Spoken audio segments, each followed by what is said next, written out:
Hello and welcome back to Hardworking Man. My name is Heath, and if you ever tow a trailer, you don't want to miss this video. I'm going to share with you a couple of options that can not only save you time, but can save you money as well. Now, if you follow the channel, you know a while ago I bought all of these sawmill rippings to make kindling out of, and when I was on my way home with them, I blew a trailer tire. I learned an important lesson and I put a few things to the test, and I'm going to save you from having to spend $150 to get a tire change like I did. Plus, it cost me over 2 hours of my day.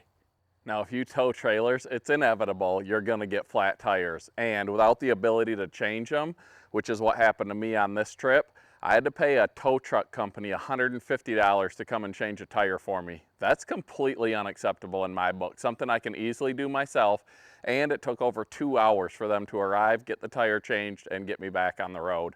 Now, that day, I didn't bother to bring my jack at all, but had I brought my jack, which I usually bring when I tow trailers, etc., it would have been irrelevant because this thing never would have got it done. It's just a small little AC Delco jack, 2 1/4 ton, and it's what I've always used. And for an empty trailer, it's all right. It can get the job done. It doesn't go high enough. Sometimes you have to put a block on there depending, but with this thing loaded with these rippings, I'm probably overweight on my 14K trailer.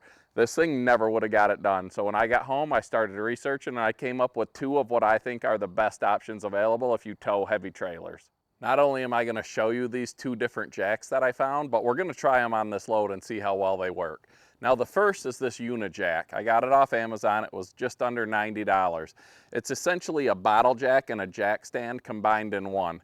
It's got a plate on the bottom so you can use it on a little bit softer ground. We're going to be doing this in my gravel driveway because you're not always on nice concrete or a blacktop surface. You're going to be off-road sometimes, maybe in grass, maybe in gravel. So we're going to try it in the gravel just to see how these work. So this is rated for 6,000 pounds or 3 tons.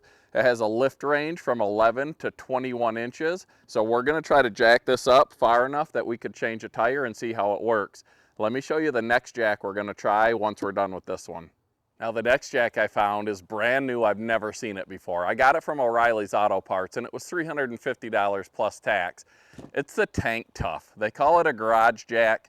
I think it's going to work okay in the gravel. It's got a 3-year warranty and a lifetime track warranty. This thing is what you need if you own a fighter jet or a tank, a yacht, a lawnmower, a big truck, or a heavy trailer. This might be just the jack for you. We're going to do a full review video on this jack in the future, but for today, we're going to see how it does on this trailer. Now this jack can go from 4 5/16 inches to 26.5 inches. It's got a couple of cool features like a headlight and a jack extension that makes it get even taller. So it's pretty versatile. We're going to see how these 2 stack up and which one works best for you when you're towing trailers, or if you just want a better jack for the garage or your pickup truck, etc. So first jack up is the Unijack. Like I said, 6,000 pounds, 11 to 21 inches, and it weighs probably 22 pounds. It's about 10 by 10 by 11, and you can adjust the height, I guess the starting height, by pulling this pin and placing it back in. So that's your starting height. So once you have this height set where you want, you're going to lift this up, close your seal, and you'll start pumping it. Now, as it pumps up, you can see that locks in every time it gets to another level to add to the safety factor. So you could lower it then onto that lock, and you're not sitting on the hydraulics. Then to lower the jack, you'll put a couple pumps, lift this, release your valve, and the weight will push it back down. So it's got some neat features, mostly the fact that it's so compact and you can throw it in your trailer box in your back seat of your truck and it doesn't take up a lot of room and it's not real heavy. Let's see how it does lifting this heavy trailer.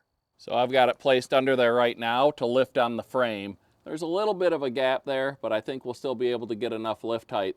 Now I could put it up under the axle, but with this short handle, it's going to be harder to pump it then. So I'll get cranking this thing up and see if we can get this wheel off the ground high enough to change it. So like I mentioned, even putting it on the frame with that shorter handle, you got to sort of reach under there, and you don't get a ton of movement, I guess, per pump. But I'm hoping it'll be stable enough on the gravel with that plate on the bottom, have enough power and enough, I guess, lift height to get that tire.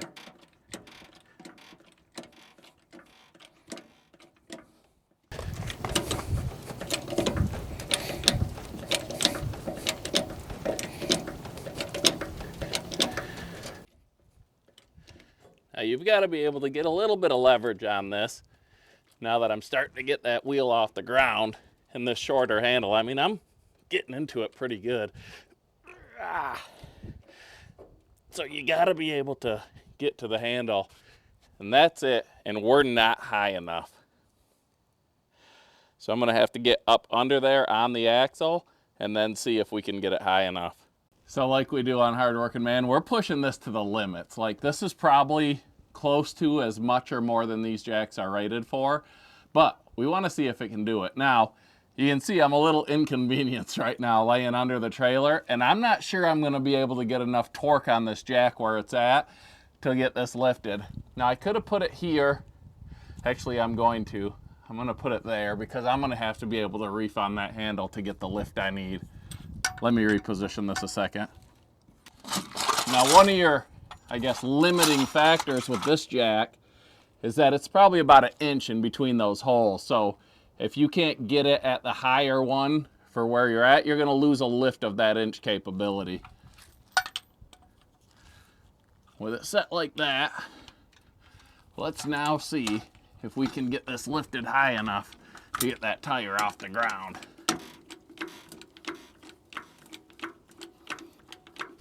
And we lost an hour of daylight. I worked today, so we're working under the lights.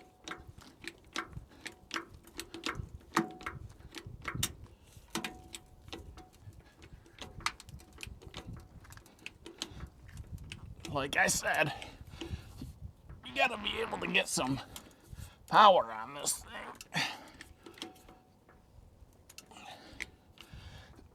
So, in a situation like this, where maybe you don't have the best access, maybe this isn't your best option, but it'll most likely get the job done.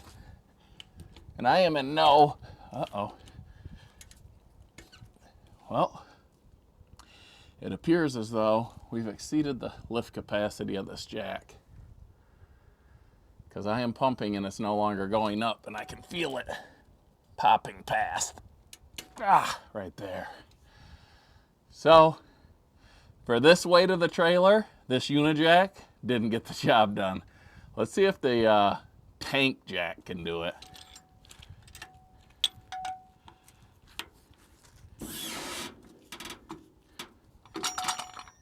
All right, so for the sake of testing, after we try the tank jack here on this overloaded trailer, I'm gonna go down to the N&N trailer that we have and see if they can do just an empty 24-foot galvanized utility trailer.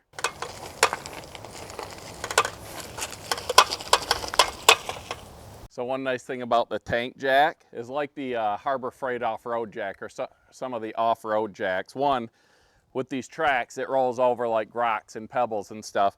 It should give us good stability here on the gravel, and you can remove this pad, and there's a extender tube, I guess you would say, that you can put on. There's two Allen screws, so you lock it into the channel, and then 2 screws that are right here with an Allen wrench that you pull out and secure it in. Then, with this pin, you can change the height of it, a couple of different adjustments. So we're gonna go to the frame, we'll put it on the highest height.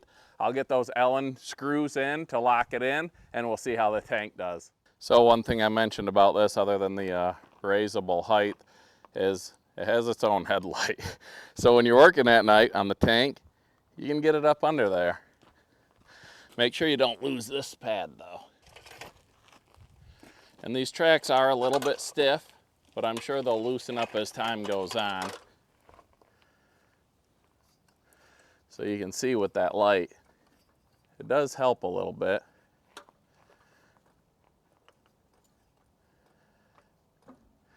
Now let's see if this 3-ton or 6,000-pound jack can do it, or if I'm gonna potentially mess up both of my jacks running this test.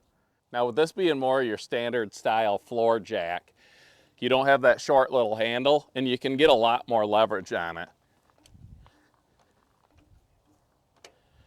It's got a lot more lift range, I guess. And so far, it appears to be getting the job done.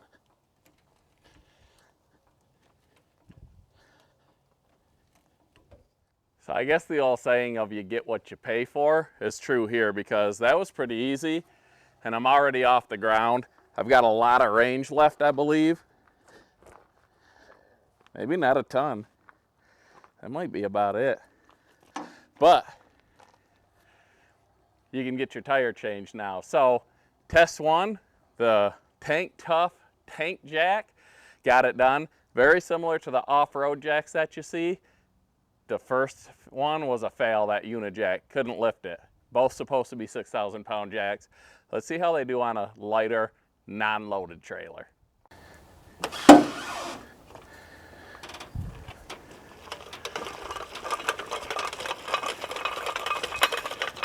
All right, so here on the N&N galvanized 24-foot equipment trailer, which I absolutely love. Got it from Thumb Auto and Trailer Sales in Sandusky, Michigan. If you need a galvanized trailer, which is the only way to go, N&N's one of the best in the game, and Thumb Trailers is an amazing dealership. Those guys treated me great. So get a hold of them. I'll put their information in the description. But the Unijack lifted this thing no problem. However, it doesn't have that great of a range. So even here on the non-deck over trailer, it didn't lift it high enough. I'd have to put a block or something under it.